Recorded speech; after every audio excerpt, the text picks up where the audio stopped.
Boa noite. Então, o tema de hoje é ruídos e perturbações espirituais. Este tema nós podemos encontrá-lo abordado no Livro dos Médiuns, no capítulo 5º. As manifestações físicas, ou seja, as manifestações dos espíritos através de pancadas, de ruídos, de barulhos, sempre existiram. Portanto, não é de agora porque se fala na casa espírita, não é desde agora que se ouve com a doutrina dos espíritos, embora, sem dúvida, ela contribuiu para o esclarecimento, para o conhecimento e para o entendimento. Portanto, ela era uma forma primitiva de comunicação mediúnica. Entretanto, em meados do século XIX, na América, surgiram fenómenos que, pelo seu caráter ostensivo e intencional, eles tiveram forte impacto na opinião pública em geral e no mundo intelectual da época. Em Hydesville, nos Estados Unidos, a 11 de dezembro de 1847, a família Fox, de origem canadense, instalou-se numa casa modesta na povoação de Hydesville, no estado de Nova York, distante cerca de 30 km da cidade de Rochester. Esta família era uma família da religião metodista e, portanto, instala-se esta família numa povoação de Hydesville, assim no lado oposto. Rochester é do lado oposto, como podemos ver, a Nova York, e tem assim uma distância mais ou menos como daqui a Aveiro, Hydesville de Rochester. Era uma povoação basicamente de agricultores, portanto as suas casas eram casas simples e modestas.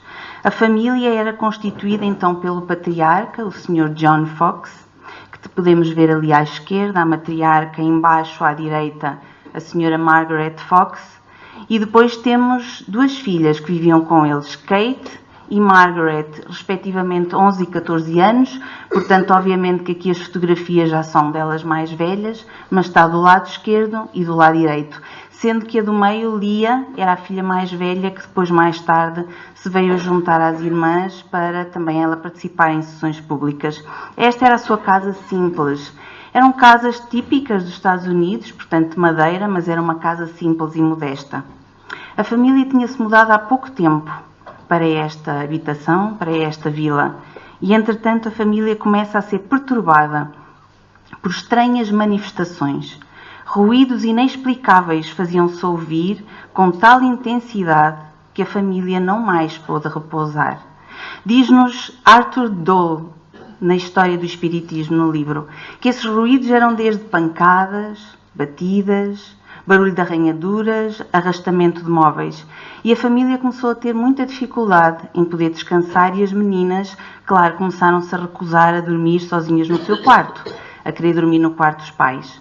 Como uma família sensata, estes pais foram procurar a causa desses ruídos. O pai pesquisou, verificou, noites e noites, averiguou, não tendo encontrado nenhuma causa natural para que esses ruídos surgissem. E assim, passado pouco tempo, numa noite de 31 de março de 1848, a menina Kate, assim num ato de coragem, quando os sons estavam um pouco mais vibrantes e fortes, desafiou aquela força invisível a repetir as batidas que ela dava com os dedos. E diz-nos Arthur Dole que não eram batidas que se ouviam sequer. Às vezes eram tocar de dedo, outras vezes era só baixar o seu dedinho em movimentos consecutivos. O desafio da menina, Kate, foi imediatamente respondido, e a cada pedido era respondido por um golpe, ou seja, por uma batida. Arthur Dole chama-lhe não tipologia, e este é o termo que vem no Livro dos Médiuns, no capítulo 11, chama-lhe telegrafia espiritual. Ou seja, começa aqui a despontar, embora já existisse, mas começa a sobressair na opinião pública, no mundo à volta, essa comunicação inteligente, através de pancadas, que inicialmente era por respostas monossilábicas, sim, não, de acordo com o que estava estabelecido, com os códigos que eram estabelecidos. Esta família, verificando que havia aqui uma força invisível, percebeu também que a força era uma força inteligente, e a senhora Margaret Fox decide então colocar algumas questões àquela força, nomeadamente quantos filhos tinha, ao qual a força lhe disse por pancadas que tinha 7, ao que ela negou. Porque efetivamente na terra estavam 6, ao que ela logo se lembrou que um em tenra idade tinha partido para a pátria espiritual. Então estas coisas começaram a saber-se e os vizinhos começaram a correr para a casa para testemunhar aqueles fenómenos. Entretanto, começou-se a repercutir cada vez mais curiosos a virem para a casa da família Fox, e ela, entretanto, teve que se mudar, optou por se mudar para Nova Iorque para continuar com as sessões públicas, na qual a sua filha mais velha também se juntou. Mas claro que estes fenómenos, pouco tempo depois, também repercutiram na Europa, nos salões europeus, nos salões da Europa, como jogos e divertimentos de salão. Que esta comunicação era feita agora, as pessoas reuniam-se para fazer perguntas a essas forças inteligentes, aos espíritos, das perguntas mais frívolas, e eles respondiam através de pancadas, com uma mesinha com 3 pés que se elevava e batia com um dos pés no chão, respondendo às perguntas. Temos então as mesas girantes. Temos aqui 2 imagens. Inicialmente as pessoas colocavam as mãos em cima das mesas e formulavam as perguntas, a mesa levantava-se e, portanto, depois ia bater. Portanto, havia uma movimentação daquela mesa. Mas foi o professor Hippolyte Rival que decidiu estudar estes fenómenos e, a partir daí, surgia então a codificação da doutrina espírita, culminaria com a codificação da doutrina espírita. Diz-nos Allan Kardec, na sua biografia, no livro Que é o Espiritismo, podemos encontrar, entrevi sobre essas aparentes futilidades e a espécie de divertimento que com esses fenómenos se fazia, alguma coisa de sério, e como que a revelação de uma nova lei que a mim mesmo prometi aprofundar. Portanto, além daquelas superficialidades, frivolidades, porque no fundo era um divertimento, poder receber respostas das mais frívolas, não era? Era um divertimento noturno. Allan Kardec, depois de presenciar, conseguiu perceber que por trás daqueles acontecimentos havia algo muito mais profundo. Por isso, no livro dos Médiuns, diz-nos que as mesas girantes não deixam de ser o ponto de partida da doutrina espírita. Portanto, tal como os espíritos previram, os fenómenos de Hydesville foram repercutir na Europa, despertar consciências através destes fenómenos das mesas girantes, o que depois culminaria com o advento do espiritismo. Mas, no fundo, estas manifestações físicas traduzem-se por efeitos sensíveis tais como ruídos, movimentos e deslocação de corpos sólidos. Umas são espontâneas, isto é, independente da vontade de quem quer que seja, como aconteceu com as meninas, com a família Fox. No fundo, a família queria descansar, não queria ruídos, portanto, independia da vontade daquela família. Outras podem ser provocadas. Quando se reuniam todos no salão, havia intencionalidade de colocar questões e de ver as questões respondidas. Mas diz-nos mais o livro dos Médiuns.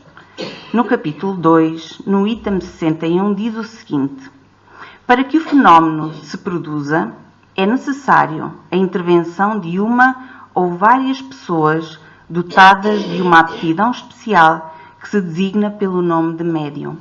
Então, para que este fenómeno de ruídos, de pancadas, de barulhos, como manifestação dos espíritos, se realizem, se produzam, é necessário haver médiuns, um ou mais. Era o caso da família Fox. As meninas eram médiuns. E o Dr. Luténio disse há 15 dias atrás, salvo erro, que médium é todo aquele que sente num grau qualquer a influência dos espíritos.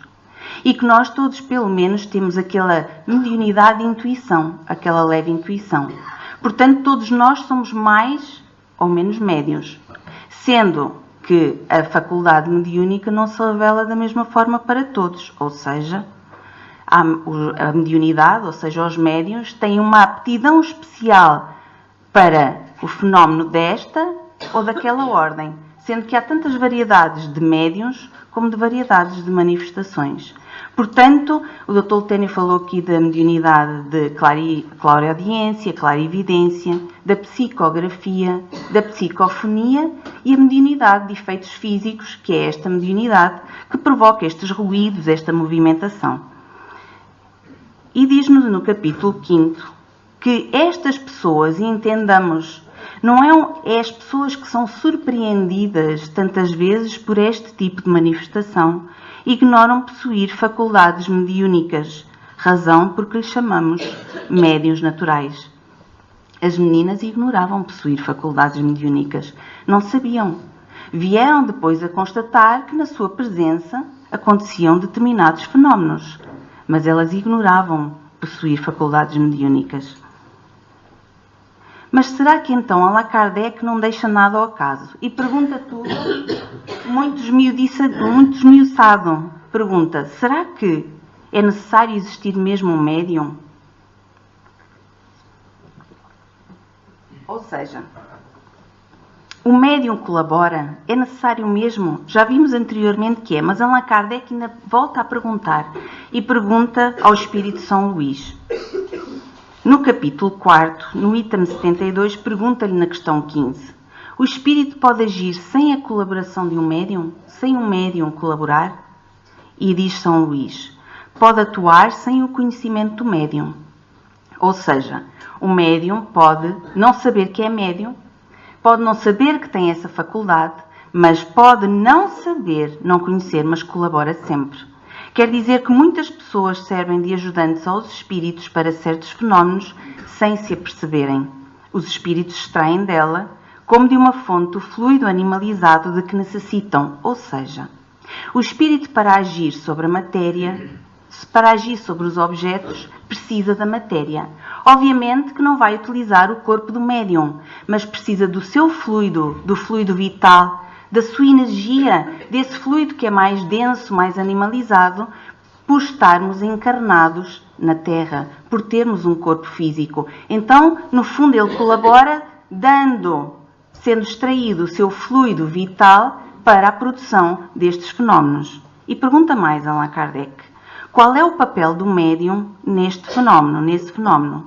E diz, o fluido próprio, diz-nos São Luís, do médium combina-se com o fluido universal acumulado pelo espírito. Ou seja, o fluido do médium, a nossa energia, o nosso fluido vital mais denso, mais animalizado, vai se combinar com o fluido universal do espírito. Ou seja, nós que estamos todos envolvidos pelo fluido cósmico universal, no fundo, tanto encarnados como desencarnados, como noutras orbes, é como os peixes se movimentam na água, esse fluido está acumulado no corpo perispiritual do espírito, ou seja, nesse invólucro semimaterial. E o fluido do médium vai se combinar com esse fluido. É necessária a união desses dois fluidos, isto é, do fluido animalizado com o fluido universal. Porque quando o espírito age sobre um objeto, o movimenta, o desloca, produz barulhos, bate com alguma coisa ou produz qualquer tipo de ruído, ele vai então saturá-lo do seu fluido, do fluido acumulado no seu corpo perispiritual. Vai combiná-lo com o fluido do médium, que é um fluido mais animalizado, e através da sua vontade e do pensamento produz ruídos, movimentos e deslocação de corpos sólidos. Mas atenção, diz-nos aqui a Mafaldinha, ela não diz, ela grita, porque quando ela quer chamar a atenção, ela abre, não é? E grita com tudo. Mas grita porque nós precisamos ter atenção.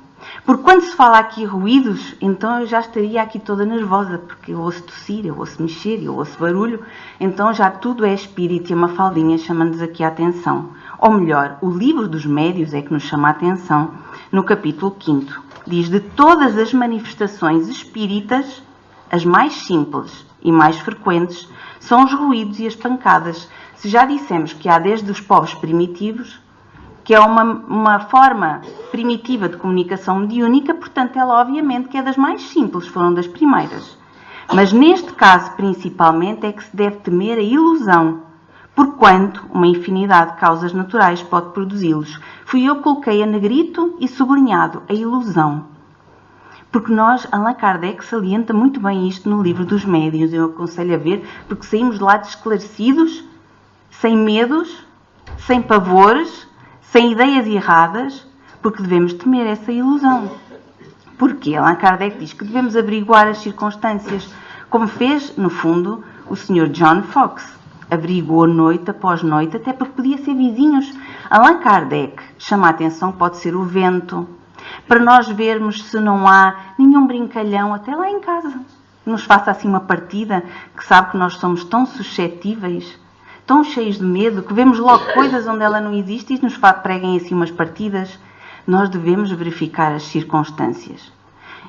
Quando estava a preparar este estudo, lembrei-me que eu moro num apartamento e nos apartamentos vizinhos há quem tenha animais, e tenho uma vizinha que tem 2 gatos e um saltou pela janela Velux. A vizinha procurou em todos os apartamentos, perguntou se nós tínhamos visto a gata dela, que provavelmente podia entrar pelas nossas Velux, e nós nada, ninguém tinha visto. A gata esteve desaparecida 1 semana. Entretanto, passado 1 semana, o vizinho mesmo da porta em frente vem entregar a gata, que não tinha dado conta que ela estava na sua casa, mas tinha dado conta do que ela fazia.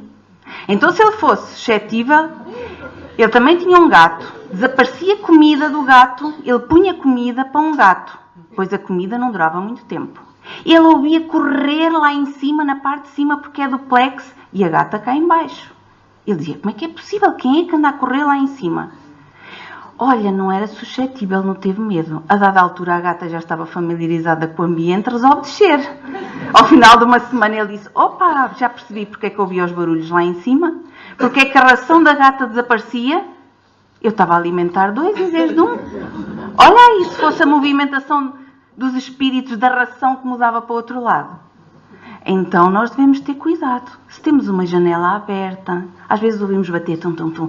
Ai, pronto, é assombração. É encosto. Vou ter que mudar de casa. Se nós mudássemos de casa sempre que nos acontece qualquer coisa e tivéssemos um problema, passámos a vida a mudar de casa. Então, nós devemos ver essas circunstâncias.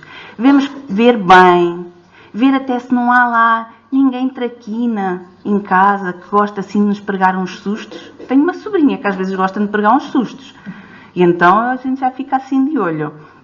Então há que ver, porque há muitos barulhos que nós não podemos ficar alarmados. Tem causa. Há um armário que nós temos na sala que estala sempre. No início nós ficamos, puxa, este armário estala. Só estala quando está calor na sala. Dá muito sol na primavera e a madeira o que é que faz? Passa o calor, a madeira incha, aquilo deixa de estalar. Depois volta ao normal, depois volta tac, tac, tac.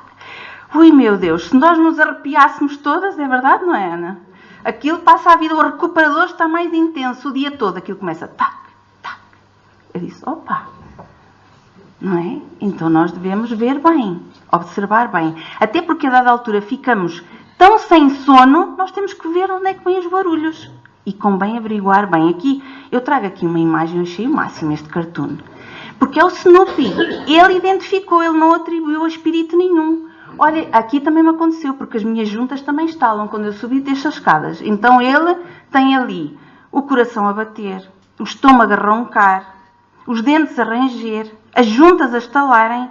Ai, é o corpo que não deixa dormir. Porque senão a dada altura nós estamos deitados.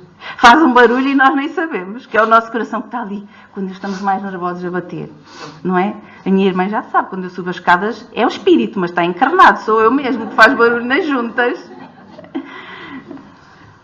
Então, mas será racional que se lhes tenha medo? Ou seja, pronto. Já vimos que não havia nenhuma circunstância. Certo? Ou seja, não há nenhuma janela aberta, não há nada que facilite que aconteça aqueles barulhos. Que uma chave apareça não aqui, mas acolá. Embora haja quem possa pegar na chave e levar. Portanto, nós temos que certificar bem. Então, será racional que se tenha medo? E no livro dos médiuns, no capítulo 5, diz-nos, certamente que não. Porque em caso algum existirá neles perigo. Só as pessoas que se deixam persuadir de que é o diabo que produzem estas manifestações podem ser afetadas por elas de forma deplorável, como as crianças a que se mete medo com o lobisomem ou com o papão. E, infelizmente, ainda há quem diga, não vais para ali porque está ali o bicho-papão. E nós somos muito sugestionáveis. Nós ouvimos falar desta coisa do diabo há séculos, há milénios de encarnações. Então nós achamos logo, é o diabo. E a casa está assombrada, o melhor é mudar de casa. Se isso resolvesse, é que a maior parte das vezes isso não resolve. Então, certamente que não, embora haja situações em que passa, ou seja, não passa só por aqueles barulhos, aquelas pancadas mais suaves ou umas pancadinhas mais violentas. Às vezes há algazarra em casa, é uma verdade, com a manifestação dos espíritos. Pode acontecer. Portas, diz-nos Allan Kardec, não sou eu, portas e janelas a abrir e a fechar por mãos invisíveis, vidros partidos, mas nós devemos ter cuidado para não ficarmos sugestionados com aquela coisa que a empresa cinematográfica tanto explorou negativamente. Pode acontecer. Allan Kardec refere até um exemplo que eu achei muito interessante. Conhecia 6 irmãs que viviam juntas. Eu disse assim, opa, já não sou eu com a minha irmã. 6 irmãs que viviam juntas. E durante vários anos, elas todas as manhãs encontravam os vestidos espalhados pela casa, inclusivamente no telhado. E esses vestidos estavam rasgados e cortados, mesmo as irmãs colocando os seus vestidos nos armários fechados à chave. E nós pensamos assim, se me acontecesse uma semana eu fugia a 7 pés. Elas tiveram assim alguns anos, pelo que diz Allan Kardec. Então é verdade que quando nos acontecem essas situações, às vezes nós até temos vontade de pôr as mãos à cabeça, mas não devemos ter medo.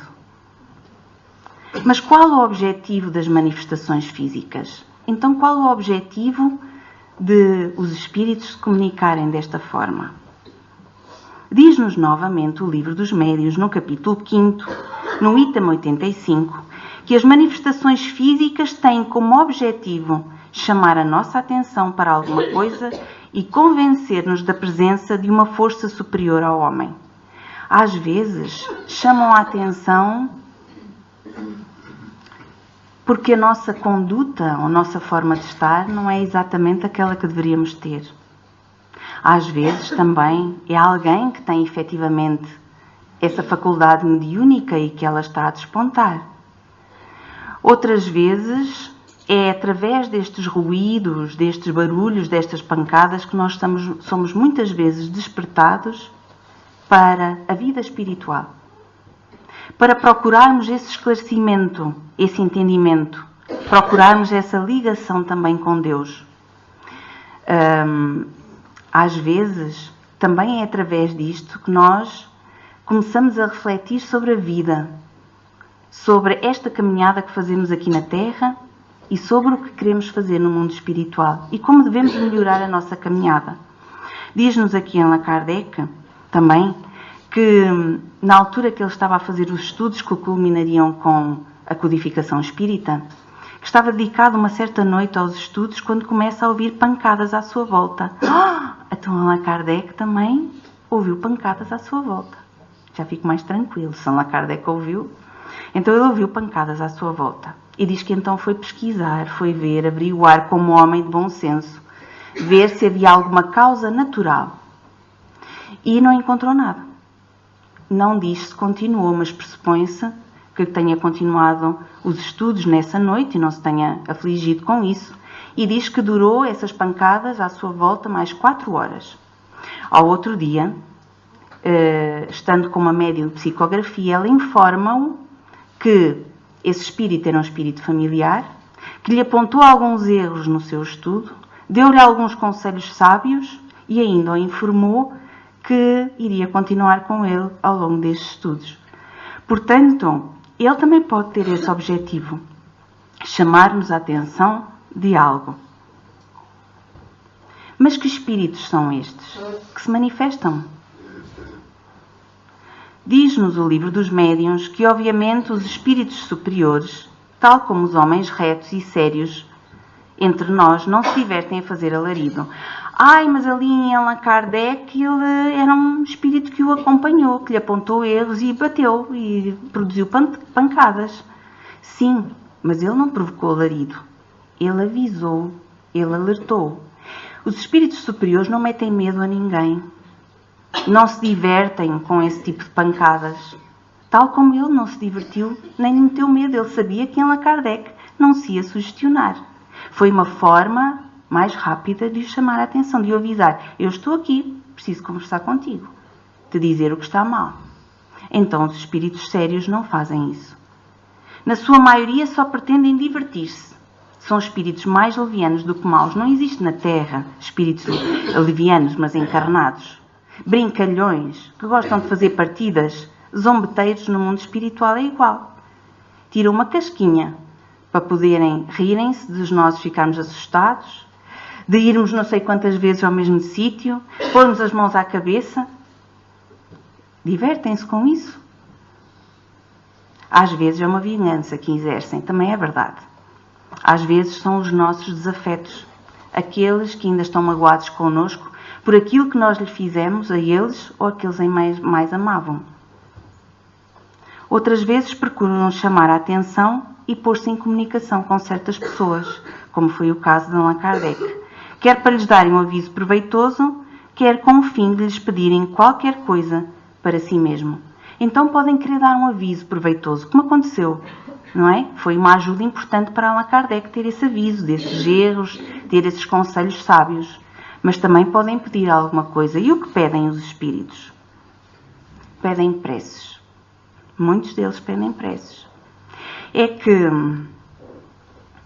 há espíritos que nenhum pensamento de carinho, de ternura, nenhuma vibração amorosa, nenhuma oração fraterna lhes é dirigido. Nenhuma. E a oração é como que um refrigério para eles.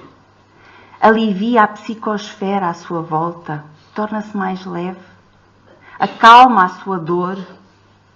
Portanto, a oração beneficia-os imenso e às vezes eles pedem preces.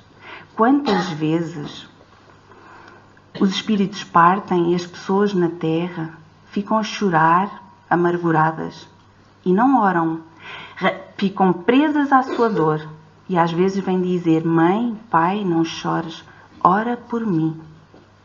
Então às vezes eles pedem preces. É uma caridade orar pelos que não têm preces. Entendamos que é ótimo orar por nós, pelos nossos familiares, pelos nossos vizinhos, pelos que têm inúmeras necessidades, mas orar por aqueles, dirigir a nossa oração e pedir: meu Deus, ilumina aqueles que não têm prece. Vem em seu auxílio por misericórdia. É uma caridade. Outros solicitam um cumprimento em seu nome de promessas que não puderam cumprir. Às vezes partem muito repentinamente para o mundo espiritual, abruptamente, e que deixaram dívidas, por exemplo, e só estamos a dar alguns exemplos. Seria muito difícil enumerar as circunstâncias todas. E não conseguem partir, porque sentem aquilo é importante, fazer aquilo é importante para eles. Então às vezes vêm-se comunicar desta forma, para que aquela pessoa, seja ao procurar auxílio, seja-lhe dito: olha, ele só quer, por favor, vai fazer isto por ele, que ele seguirá em paz.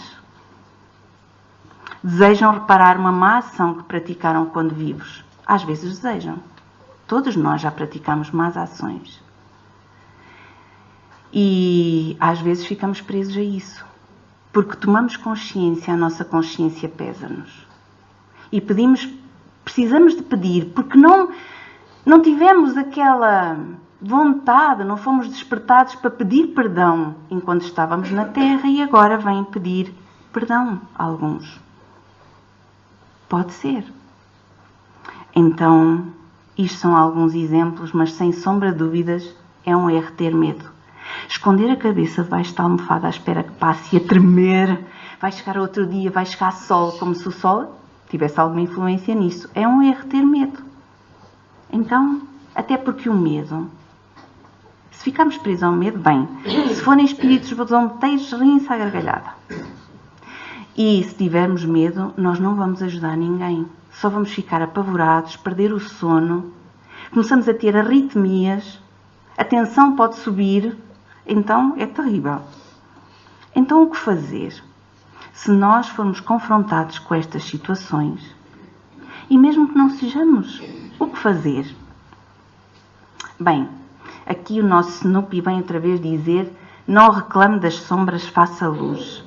E o que é sombras? São estas perturbações espirituais.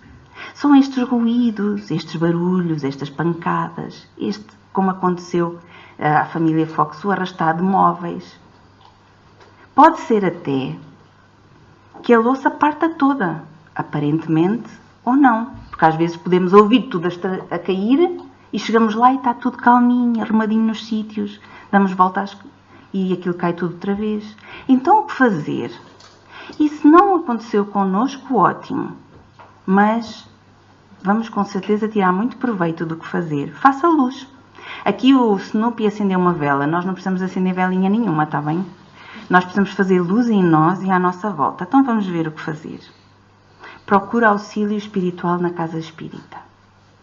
Aí lá é que resolve o meu problema. Na hora, tipo aspirina, não é isso? Procura auxílio espiritual na casa espírita pelo esclarecimento. Pelo entendimento do que está a passar. Porque lá com certeza vão-lhe explicar, vão entender, vão perceber o que se passa. Ai, mas eu sou médium. Talvez, ou talvez não. Porque é que tem? Pode não ser médium que esteja em casa.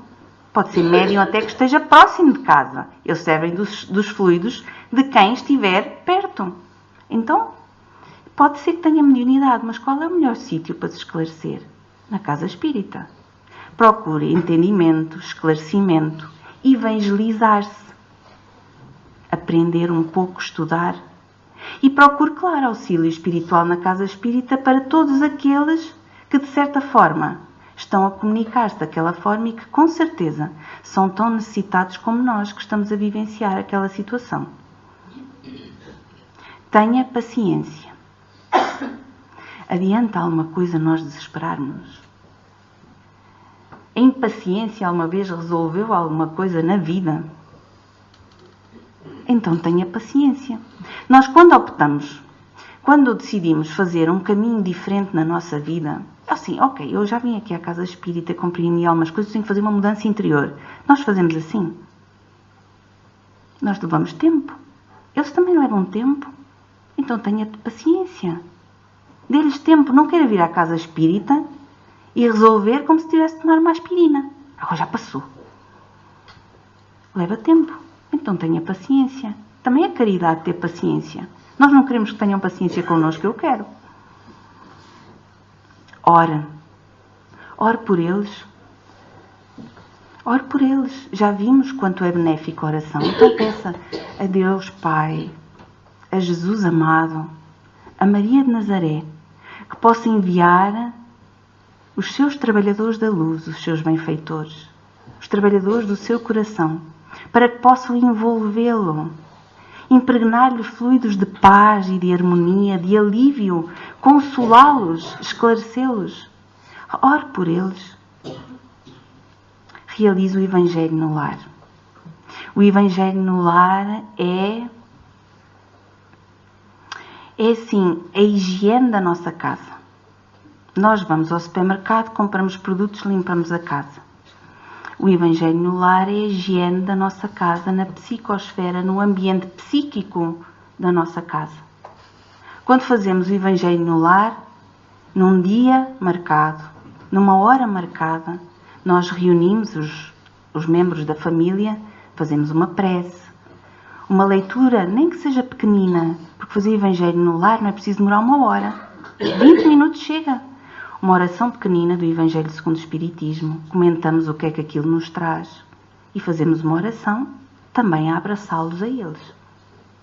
Nessa altura, benfeitores amigos adentram a nossa casa, higienizam, retiram miasmas dos nossos pensamentos, porque nós estamos sempre, uma vez apresentei numa palestra a quantidade de pensamentos por minuto que nós lançamos. Então, eles retiram os miasmas, o que está doente, impregnado, fruto dos nossos pensamentos, e que tantas vezes é isso que atrai por sintonia espíritos que se vêm manifestar daquela forma. E eles fazem esse trabalho de higiene. E estamos a permitir que Jesus tenha condições para entrar e permanecer um bocadinho naquele lar. Então, Evangelho no lar. Pratico o bem. Eu disse, falam sempre isso na casa espírita. Como é que eu pratico o bem? Será que quando eu estou a pensar ou a falar, por exemplo, a falar de alguém, em vez de eu dizer porque aquela pessoa é assim ou assado e apontar-lhe os aspectos menos positivos, eu puder dizer, mas aquela pessoa já faz. Será que isso é praticar o bem? É uma coisa tão, assim, pequenina. Mas eu preciso de entregar 1 quilo de arroz a esta ou aquela pessoa. Não, eu estou a falar de uma coisa assim, do nosso dia-a-dia. Se não puder dizer o bem, pelo menos não diga nada. Silencia. Isso também já é praticar o bem. Mas nós temos 60 minutos por hora para praticar o bem em imensas circunstâncias. Por pensamentos, por palavras. Isso tudo vai ajudar? Claro que vai. Porque eu estou assim a libertar, a tornar tudo o que está à minha volta mais leve. Porquê? Porque me estou a tornar melhor. E depois realiza a reforma íntima. Aqui também falam muito na reforma íntima. Aliás, ainda agora ouvimos falar, quando o nosso companheiro Ricardo Tomásio fez a palestra dele, ele voltou outra vez, normalmente calha sempre a reforma íntima, então ele voltou a falar. E as pessoas às vezes acham, isto é complicado, reforma íntima, está bem. Eu já diagnostiquei o que é isto da reforma íntima. Faça um check-up. Mas um check-up a quê? Um check-up? Não faz um check-up físico? Então faz um check-up interior. Santo Agostinho diz todos os dias, mas eu todos os dias não consigo. Então faça uma vez por semana. Olha, marca o dia do Evangelho no lar. Termina o Evangelho no lar, recolhe 5 minutos e pensa assim, o que é que naquela semana eu ali não estive tão bem que tenho que trabalhar? Já é um começo, uma vez por semana. E depois como é que eu faço? Pois é difícil, porque se eu, por exemplo, disser assim, eu sou uma pessoa que me impaciento muito, que tenho tendência para se alguém me diz alguma coisa, eu respondo logo. Eu tenho que melhorar isso. E eu pergunto assim, como? Como? Eu tenho que melhorar. Como? Não sei, mas eu tenho que melhorar. A probabilidade disso voltar a acontecer 1, 2 e sempre é muita. Então tem que arranjar estratégias. Porque no fundo nós temos que ser estrategas. Porque senão não vai lá. Não se reúnem os líderes das nações para definir estratégias para combater a poluição? Não se reúnem os líderes para promover a paz? Não pensa o nosso governo como é que arranja estratégias para sairmos da crise? Nas empresas não se fala em estratégias de como sermos mais produtivos? Eu, como professora na escola, reúno todos os períodos para definir estratégias de como melhorar o sucesso dos alunos. Como é que cativar a sua atenção e melhorar os seus resultados. Então arranje estratégias, não é nada coisas vagas. Arranje estratégias. Porque nós aqui falamos muito numa, que é o beber o copo de água, mas quem diz isso, por exemplo, eu venho sempre muito nervoso do meu trabalho. Eu, por exemplo, às vezes venho. Então eu não gosto de ouvir rádio, quando venho no carro. Então, se vem tenso e nervoso e já vai com aquela carga para dentro de casa, penso numa estratégia. Eu não vou dar fórmulas. A minha é vir, pôr uma música suavezinha e venho ali sem ouvir nada. Mas uma música bem calma.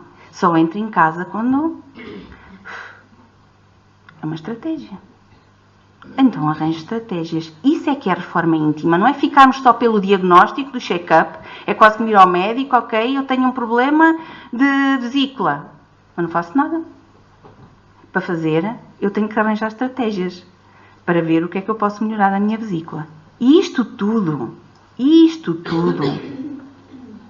vai fazer com que vá atrair bons espíritos. Atraindo bons espíritos, obviamente, que normalmente aqueles que querem perturbar não gostam muito de estar na companhia de bons espíritos. Mas, no entanto, atraindo bons espíritos, orando por aqueles que tantas vezes nos perturbam, tendo paciência, fazendo o Evangelho no lar, a reforma íntima, praticando o bem, eles vendo aqueles que tantas vezes se querem vingar, são os nossos obsessores, vendo que nós praticamos o bem, muitas vezes dizem, está a mudar. Ou está a começar a mudar. É melhor. Procura auxílio também para eles. Pronto, isto estará a auxiliar os necessitados. Mas podemos dizer assim, mas eu vim à casa espírita, fiz isto tudo direitinho, agora já não tenho problemas. Pronto, agora sigo a minha vida e volto a fazer tudo o que fazia antes. Não oro, etc. Resolve? Não. Isto é o programa do nosso crescimento, da nossa saúde.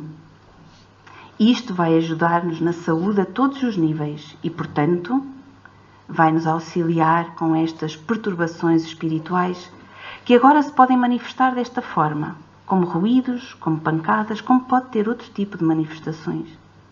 Portanto, nada adianta nós sabermos qual é o programa que temos que seguir e depois, quando vemos as nossas coisas resolvidas no momento, esquecermos, pormos para trás o programa e envolver-nos outra vez no corre-corre do dia-a-dia e dizermos, eu agora, quando eu precisar outra vez, eu vou lá outra vez à casa espírita.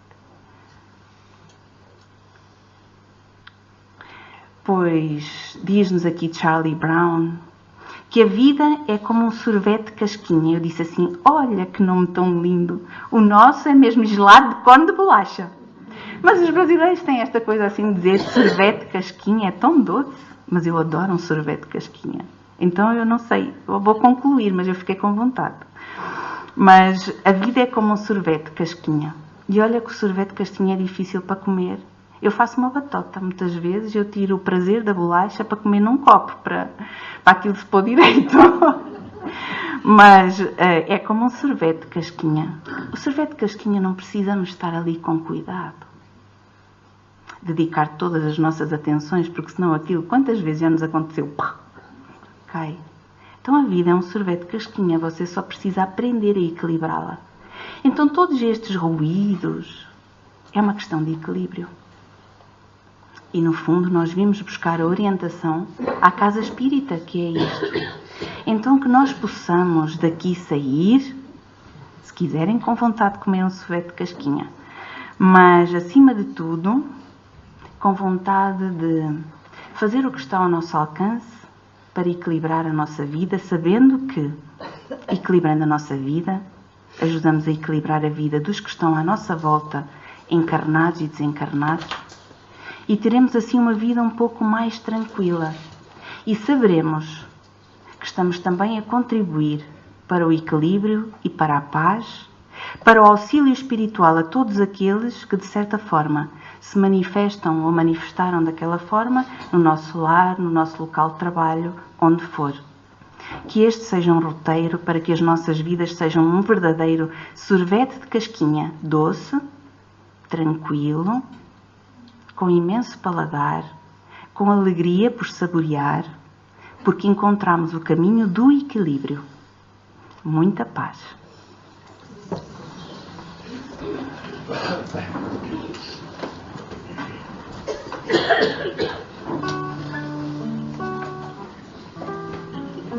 Página 39.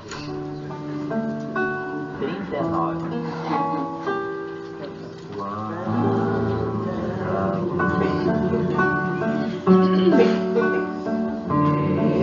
Este ambiente descendo sobre nós, vibrando em nossa mente.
Vamos orar. Envolvidos que estamos nesse convite à paz e à renovação, dedicamos nessa noite minutos preciosos para o nosso esclarecimento espiritual. Abdicamos de outras oportunidades para aqui estarmos convocados pela consciência que nos trouxe a meditar um pouco mais. Querido amigo Jesus, nosso irmão maior, sol das nossas vidas, paz do nosso caminho, sublime modelo, soberano guia, que com a luz do teu evangelho clareia todos os caminhos por onde temos de percorrer. Te agradecemos, Senhor Jesus, o dia que se foi, as inúmeras atividades com as quais estivemos envolvidas, o pão, a família, os amigos, o teto, o lar, o trabalho, as responsabilidades no âmbito da vida de cada um. Te agradecemos a noite que chega convidativa para nos deslocarmos à casa espírita, tomarmos desta água da vida, deste pão espiritual, para saciarmos-nos diante da necessidade de prosseguirmos mais lúcidos, mais despertos para os desafios a que todos estamos submetidos. Muito obrigado, Senhor Jesus, pela bênção do conhecimento. Por hoje, iluminados por essas palavras que aqui foram trazidas, compreendermos as experiências que cada um de nós traz, observando por que razão, por que motivo, naquela altura em nossas vidas, passamos por momentos em que fomos chamados, em que fomos despertados para a realidade da vida espiritual. Agora que estamos lúcidos ou no caminho para tal, permita-nos que nesta noite, Senhor, possamos dirigir as nossas preces também para aqueles que do outro lado da vida foram instrumentos de alguma forma para que nós aqui pudéssemos estar hoje. Aqueles, Senhor Jesus, que nos conduziram direto ou indiretamente nesta jornada, onde mais esclarecidos podemos agir com discernimento, optarmos por escolhas felizes e evitarmos condições de aflição e dor. Abençoa aos nossos anjos de guarda, a essa imensa gama de benfeitores espirituais, os nossos pessoais e aqueles aqui da Casa Espírita. Essa pleiade de benfeitores que ultrapassa em muito número daqueles encarnados que aqui vêm. A eles agradecemos e rogamos para que também eles, na dimensão que se encontrem, recebam as nossas vibrações de gratidão e de alegria. Deixa-nos orar também, Senhor, pelos familiares queridos, os que partiram há pouco ou há muito tempo, aqueles a quem sentimos a falta na alma e por quem rogamos que onde possam estar recebam o lenitivo da nossa recordação na forma de uma flor a lhes iluminar o coração. Deixa-nos rogar, Senhor, por aqueles que sabemos que, estando do outro lado da vida, eventualmente, poderão estar em condição de perturbação, de sofrimento, de aflição ou dor, ou aqueles por quem ninguém se recordou de pedir. Por eles também nós oramos, que também eles recebam o lenitivo da esperança, da paz e da confiança que com certeza dias melhores virão.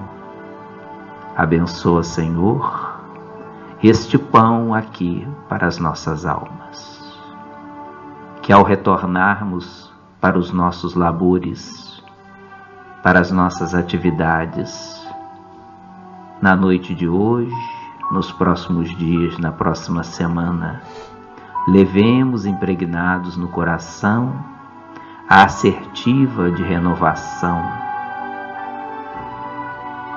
para que as nossas escolhas, Senhor, sejam traduzidas em paz da consciência. Abençoe-nos, sobretudo aqueles nossos irmãos que nos acompanham, em condição ainda de algum sofrimento, de alguma perturbação. Que eles permaneçam conosco, alimentados nessa vibração dúlcida que os amigos da vida maior nos permitem sentir por agora. Fica conosco, querido amigo Jesus. Fica conosco, abençoando-nos agora e sempre.